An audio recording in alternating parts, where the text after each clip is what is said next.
Here I'm going to show you the advanced workflow engine that comes with Globalscape EFT Server Enterprise as a module. I'm going to show you how we recently implemented a solution for some customers who are working in the automobile industry who were trying to sort various documents by file name into certain folders just to make sure that disparate files went to their relevant destinations using an automated process. So we're looking at the Globalscape EFT Server Enterprise at the advanced workflow, and I'm going into this one here called demo, which will search through file names for multiple strings and move the files to their respective folders.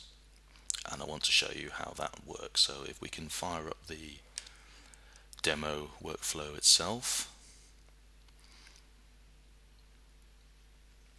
So you can see on the right hand side that's the actual look of the syntax of the workflow, but it's all done by dragging and dropping from the left hand side in the fields there. We've used variables and we've used file commands and a range of other things, and I'll show you how that was done.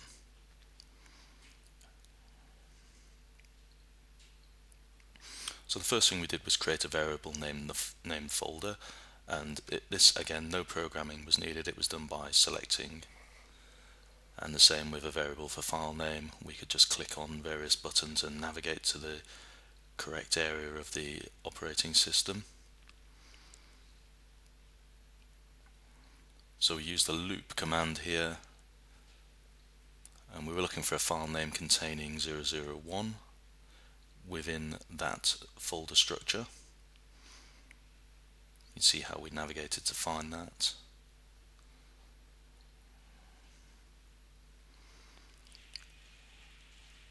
And then we've said that if we can find a file with that name, then we wanted to move it to that folder there, so C demo, and a folder with the corresponding string in it.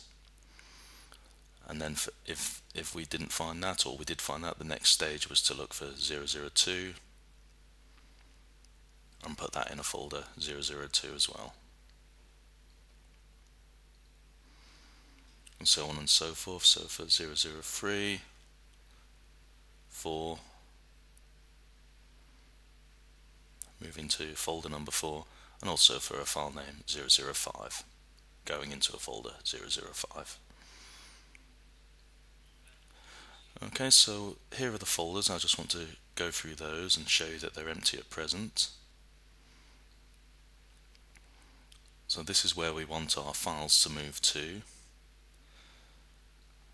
Now, the example I said at the start of the video with the automobile industry, these would have been various makes and model names. However, for the purposes of the demo, we've just used these text strings. So you can see there are a number of different folder names and different variations on those names.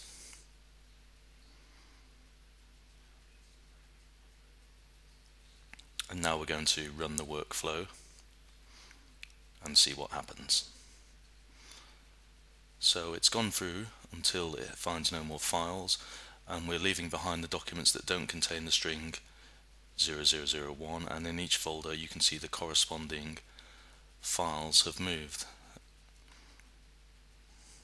So in folder 4 we have a string beginning with 004 and ending with 004, and in 5 also. So that's how simple it was to create that workflow. What I want to do is just show you some of the stages that were involved. Now, to add a condition or an action into the flow of the task, it's a case of drag and drop. I'm just quickly showing you here what would happen if we copied a file after we had moved it. So it's just a case of dragging and dropping a copy file action, as you saw, and then we just navigate a destination where we want to copy that file to. No programming is required. You can see the stage on there. So that's how we constructed the actual syntax, but I'm going to delete that for now, and what we'll do is show you how you could have used some of the other variants within the advanced workflow engine and how rich a feature it is. So we've got some internet commands there. We've got system commands, and we can just have a quick scan down there and see the wealth of things that we have. We can zip and unzip files. We can reach out to a database. We can start a session, hibernate, suspend a session, connect to a network, map drives, so on and so forth. Stop and start services, resume services. Some security commands that we can use.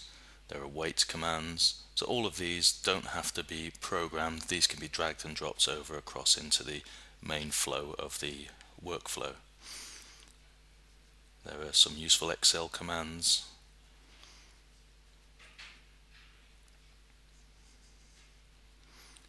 For network people, there are SNMP commands which may be useful, terminal commands. We've used variables to create this particular workflow.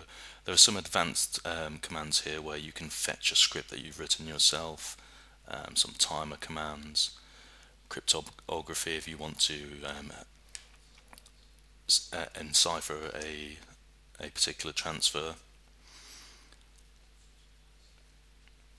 various XML commands, so things that you can do to transform your data. And finally, some powerful Active Directory commands. So all of these things here can be moved across into the main flow of the workflow without any programming knowledge.